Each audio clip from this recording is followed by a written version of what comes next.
Welcome to the English Speaking Podcast, your go-to podcast for improving your spoken English through real, clear, and natural conversations.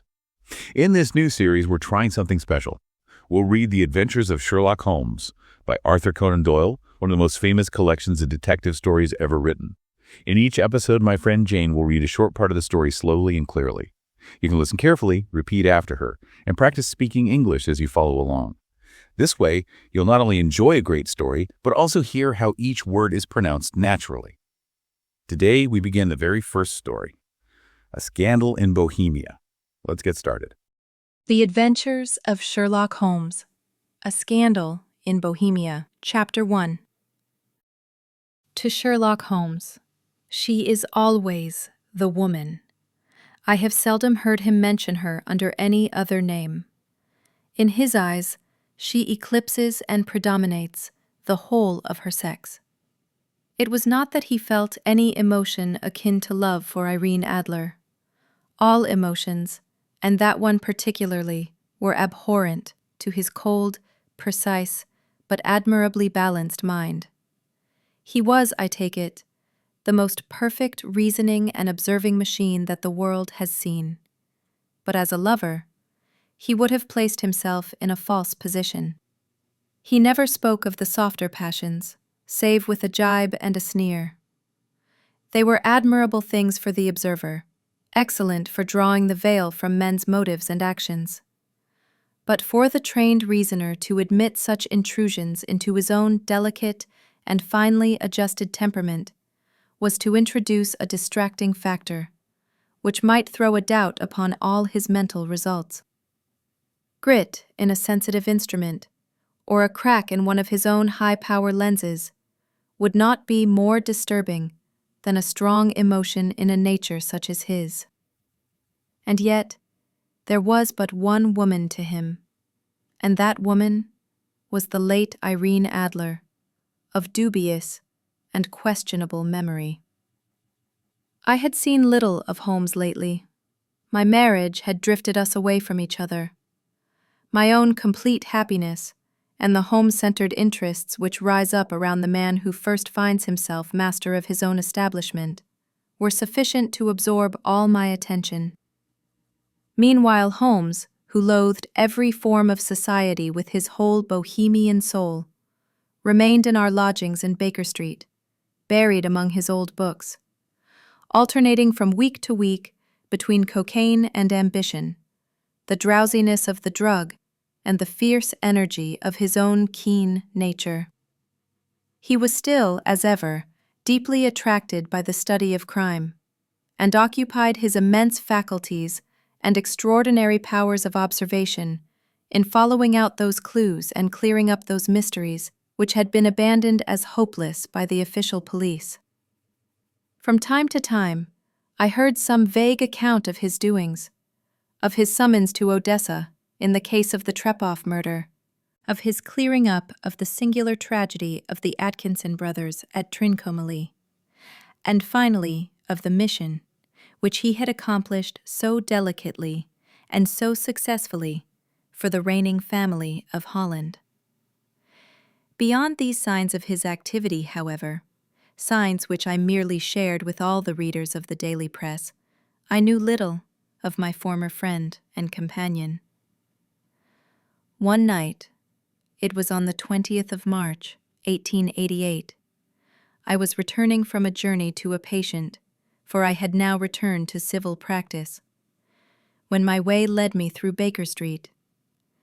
As I passed the well-remembered door, which must always be associated in my mind with my wooing, and with the dark incidents of the study in scarlet, I was seized with a keen desire to see Holmes again, and to know how he was employing his extraordinary powers. His rooms were brilliantly lit, and even as I looked up, I saw his tall, spare figure pass twice in dark silhouette against the blind. He was pacing the room swiftly, eagerly, with his head sunk upon his chest, and his hands clasped behind him. To me, who knew his every mood and habit, His attitude and manner told their own story. He was at work again. He had risen out of his drug-created dreams and was hot upon the scent of some new problem. I rang the bell and was shown up to the chamber, which had formerly been, in part, my own. His manner was not effusive. It seldom was. But he was glad, I think, to see me. With hardly a word spoken, but with a kindly eye, he waved me to an armchair, threw across his case of cigars, and indicated a spirit case and a gasogene in the corner. Then he stood before the fire and looked me over, in his singular, introspective fashion. "Wedlock suits you," he remarked. "I think, Watson, that you have put on 7.5 pounds since I saw you." 7? I answered. "Indeed, I should have thought a little more. Just a trifle more, I fancy, Watson. And in practice again, I observe. You did not tell me that you intended to go into harness. Then, how do you know?" "I see it. I deduce it. How do I know that you have been getting yourself very wet lately, and that you have a most clumsy and careless servant girl?" "My dear Holmes," said I, "this is too much. You would certainly have been burned had you lived a few centuries ago. It is true that I had a country walk on Thursday and came home in a dreadful mess, but, as I have changed my clothes, I can't imagine how you deduce it. As to Mary Jane, she is incorrigible, and my wife has given her notice. But there again, I fail to see how you work it out." He chuckled to himself and rubbed his long, nervous hands together. "It is simplicity itself," said he. "My eyes tell me that on the inside of your left shoe, just where the firelight strikes it, the leather is scored by 6 almost parallel cuts. Obviously, they have been caused by someone who has very carelessly scraped round the edges of the sole in order to remove crusted mud from it. Hence, you see, my double deduction, that you had been out in vile weather and that you had a particularly malignant boot-slitting specimen of the London slavey. As to your practice, if a gentleman walks into my room smelling of iodoform, with a black mark of nitrate of silver upon his right forefinger, and a bulge on the right side of his top hat to show where he has secreted his stethoscope, I must be dull indeed if I do not pronounce him to be an active member of the medical profession. I could not help laughing at the ease with which he explained his process of deduction. "When I hear you give your reasons," I remarked, "the thing always appears to me to be so ridiculously simple that I could easily do it myself. Though at each successive instance of your reasoning, I am baffled until you explain your process. And yet, I believe that my eyes are as good as yours." "Quite so," he answered, lighting a cigarette and throwing himself down into an armchair. "You see, but you do not observe. The distinction is clear. For example, you have frequently seen the steps which lead up from the hall to this room." "Frequently." "How often?" "Well, some hundreds of times." "Then how many are there?" "How many? I don't know." "Quite so. You have not observed, and yet you have seen. That is just my point. Now, I know that there are 17 steps, because I have both seen and observed. By the way, since you are interested in these little problems, and since you are good enough to chronicle 1 or 2 of my trifling experiences, you may be interested in this." He threw over a sheet of thick, pink-tinted notepaper which had been lying open upon the table. "It came by the last post," said he. "Read it aloud." The note was undated, and without either signature or address. "There will call upon you tonight at 7:45, it said. "A gentleman who desires to consult you upon a matter of the very deepest moment. Your recent services to one of the royal houses of Europe have shown that you are one who may safely be trusted with matters which are of an importance which can hardly be exaggerated. This account of you we have from all quarters received. Be in your chamber then at that hour, and do not take it amiss if your visitor wears a mask." "This is indeed a mystery," I remarked. "What do you imagine that it means?" "I have no data yet. It is a capital mistake to theorize before one has data. Insensibly, one begins to twist facts to suit theories, instead of theories to suit facts. But the note itself, what do you deduce from it?" I carefully examined the writing and the paper upon which it was written. "The man who wrote it was presumably well-to-do," I remarked, endeavoring to imitate my companion's processes. "Such paper could not be bought under half-a-crown a packet. It is peculiarly strong and stiff." "Peculiar, that is the very word," said Holmes. "It is not an English paper at all. Hold it up to the light." I did so, and saw a large E with a small g, a P, and a large G with a small t woven into the texture of the paper. "What do you make of that?" asked Holmes. "The name of the maker, no doubt, or his monogram, rather." "Not at all. The G with the small t stands for Gesellschaft, which is the German for company. It is a customary contraction like our CO. P, of course, stands for papier. Now for the EG. Let us glance at our Continental Gazetteer." He took down a heavy brown volume from his shelves. "Eglo, Eglinitz, here we are. Egria. It is in a German-speaking country, in Bohemia, not far from Carlsbad.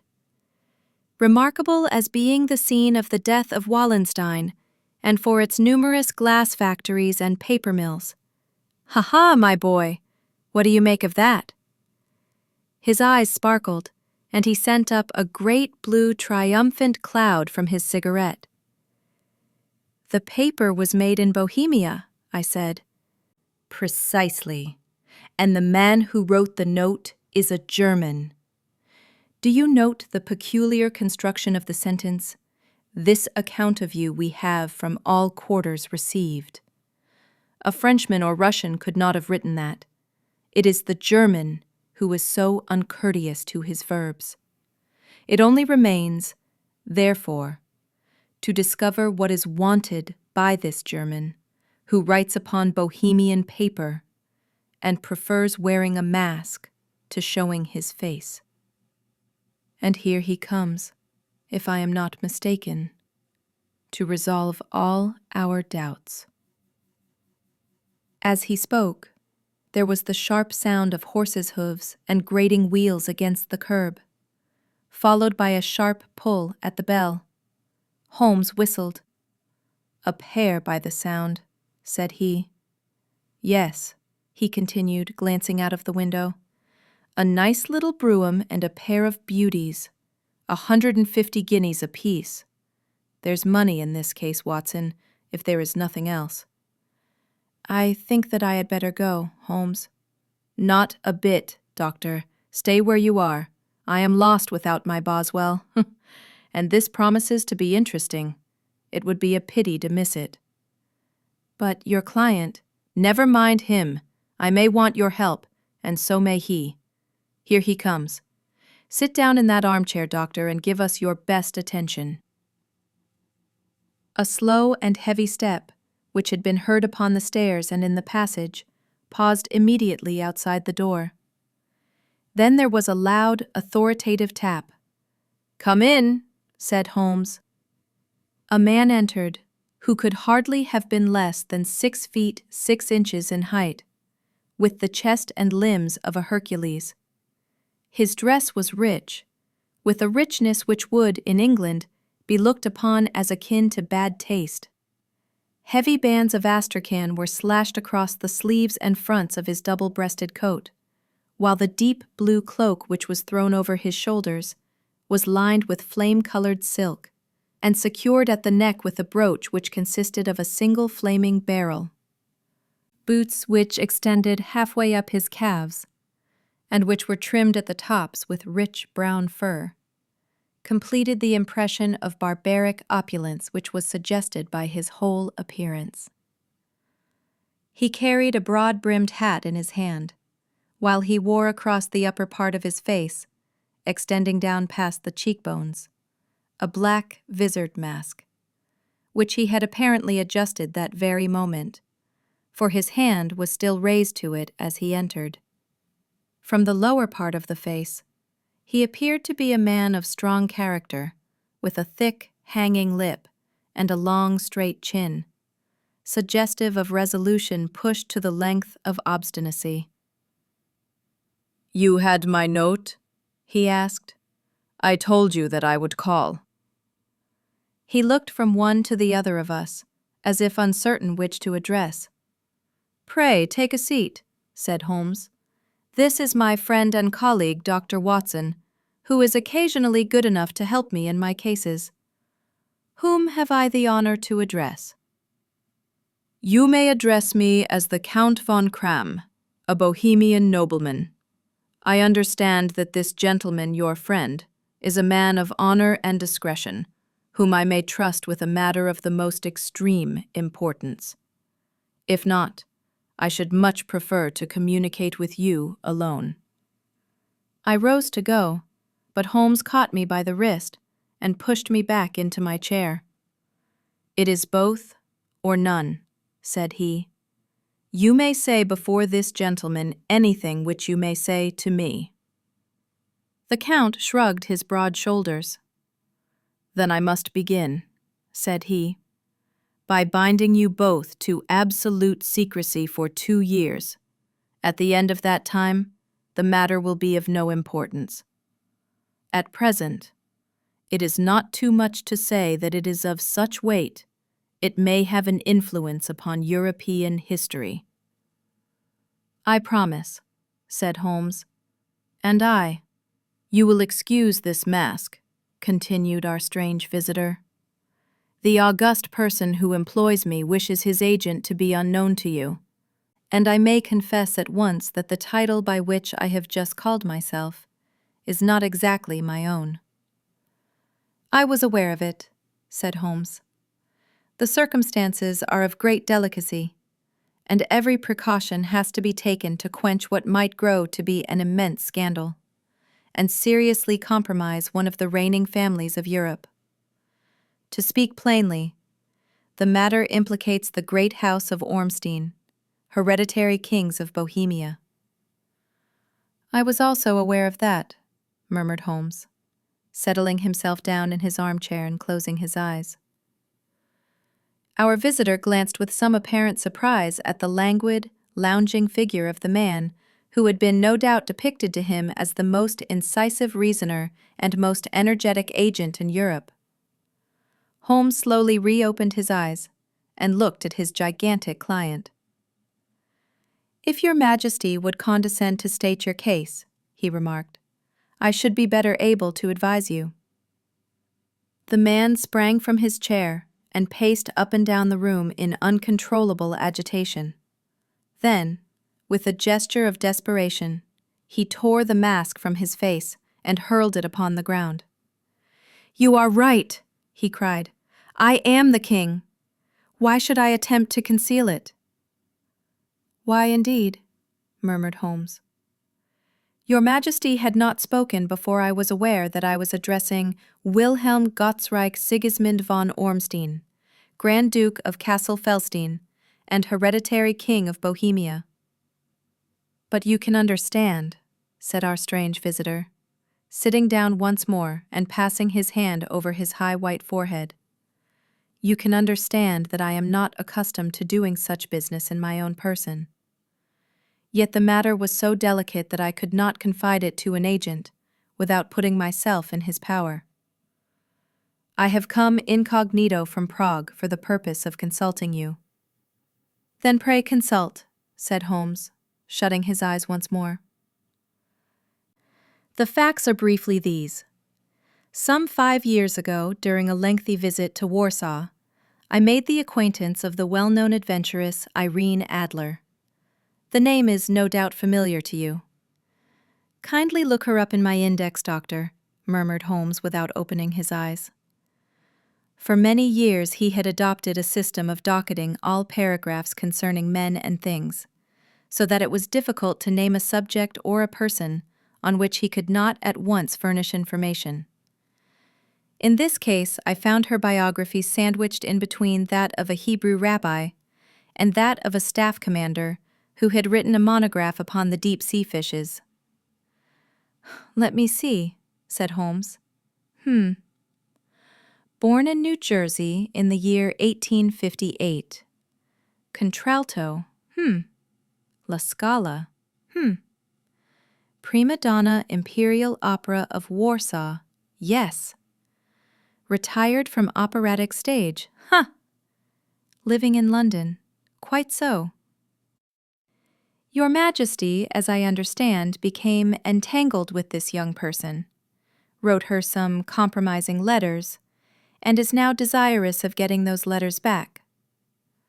Precisely so. But how? Was there a secret marriage? None. No legal papers or certificates? None. Then I fail to follow, Your Majesty. If this young person should produce her letters for blackmailing or other purposes, how was she to prove their authenticity? There is the writing. Pooh-pooh, forgery. My private notepaper, stolen. My own seal, imitated.